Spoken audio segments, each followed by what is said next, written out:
சிலவங்களுக்கு வந்து வயது அதிகமானவங்களுக்கு நோய் என் நோய் என்ன தின்னுதுங்க, எனக்கு இது இருக்கிறதோட நான் செத்தா கூட பரவாயில்ல அப்படின்ற ஒரு நோயினோட கொடுமை சனி பகவான் கூப்பிட்டாரு. அதே மாதிரி குடும்பத்துல பெருசா எனக்கு நிம்மதி இல்லைங்க. வேலை செய்யற இடத்துல ஏகப்பட்ட ப்ரெஷர்ஸ், சமுதாயத்துல செய்யாத தப்புக்கு அசிங்கம் அவமானம் அப்படின்றத சந்திக்கிறேன். சிலருக்கும் தெரியுமா, நம்ம பாட்டும் சிவனேன்னு இருப்போம். எங்கேயோ ரோட்ல போறது வந்து பாத்தீங்கன்னா யாரோ ஏதோ சொல்றதுக்கு ரொம்ப சிம்பிளா நம்ம ரோட்ல போனோம்னா எவனோ ஒரு கல்லை தூக்கி ஒரு நாய் மேல அடிச்சிருப்பான்.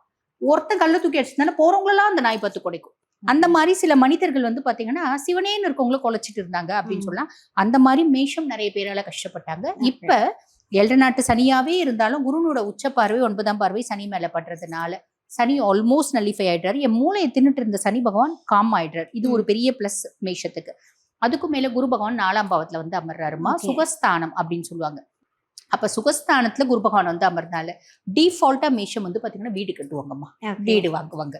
இடமாற்றம், ஒரு இடத்துல நான் 20 வருஷமா இருக்குங்க, இப்போ வந்து பாத்தீங்கன்னா தொழில் நிமித்தமா என் பிள்ளைங்க படிப்புக்காக என் கணவருக்கு டிரான்ஸ்பர், அதனால நான் வேற ஊருக்கு போயிட்டேன். ஆக இடமாற்றம் தொழில் மாற்றம் அப்படின்றது உண்டு.